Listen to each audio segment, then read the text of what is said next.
So right now, this is the Canadian website for Health Canada, right? So this is a drug and health product portal, and this is the official Canadian website. And I'll show you just to make sure that we cover this, and people don't come after me saying like, "Oh, this is." I just pull this out of my out of my head. No, this is official. Okay. So right there. So this is the official Canadian website where it talks about drugs. So this is summary basis of decision for Ozempic. Right. So right now we have summary. This is Ozempic. So usually medications would have like a drug identification number. So this is what insurers would look at like when they're seeing like these spikes and claims. And they would understand like, okay, this is, semaglutide, this is Ozempic, this is what it is, right? So it would tell you like, okay, it's like 1.34 milligrams per mil semaglutide, and then they would know like, okay, it's Ozempic. So this is like the active ingredient in some of these medications. So this is what you look at. So as you see here, right? So this was 2018 where they wrote this up, and they said that the market authorization was based on quality chemistry manufacturing, non-clinical pharmacology and toxicology, and clinical pharmacology safety and effectiveness information submitted. Based on Health Canada's review, the benefit risk profile of Ozempic is favorable for the once weekly treatment of adult patients with type 2 diabetes mellitus to improve glycemic control in combination with diet and exercise in patients for whom metformin is inappropriate due to a contraindication or intolerance. Right, so metformin, when diet and exercise plus maximal tolerated dose of metformin do not achieve adequate glycemic control. So this is more like a substitute for a first kind of like line of defense to help with people that are suffering from type 2 diabetes, which again, some people argue that you can control your type 2 diabetes using fasting naturally. So this is all information that's out there.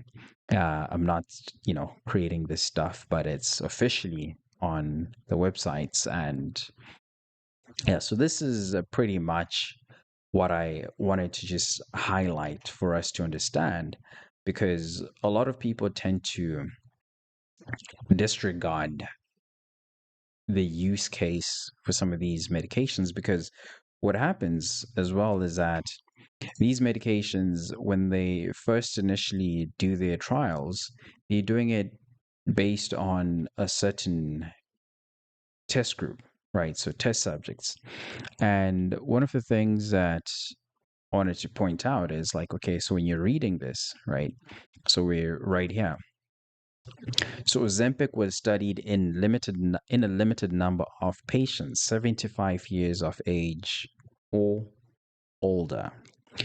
So, and then the next line says the safety and efficacy of Ozempic has not been studied in pediatrics. So this is under 18 years of age populations. Ozempic is not indicated for use in pediatric patients.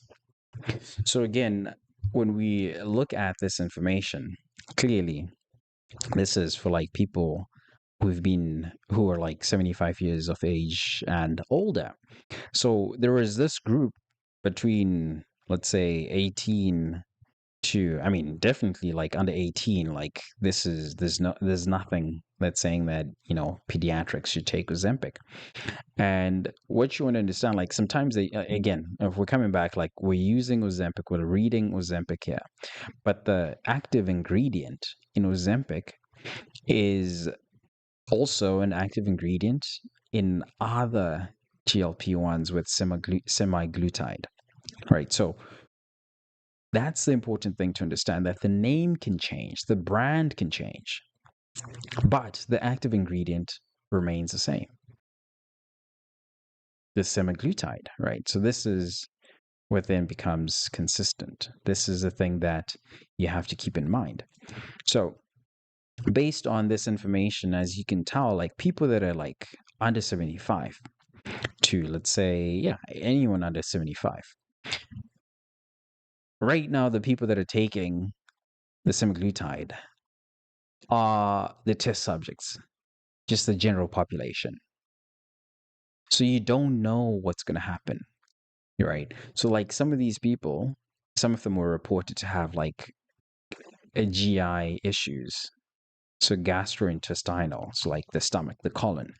So the issue, because it's suppressing your appetite and suppressing your hormones as well, for you to be able to feel hungry and be in touch with the cues of your body to say, okay, it's time for me to eat. So these are the things that people are not talking about. And some of the influencers that are pushing this, they don't study this. They don't understand some of this detail. Maybe they understand, but they choose not to talk about it.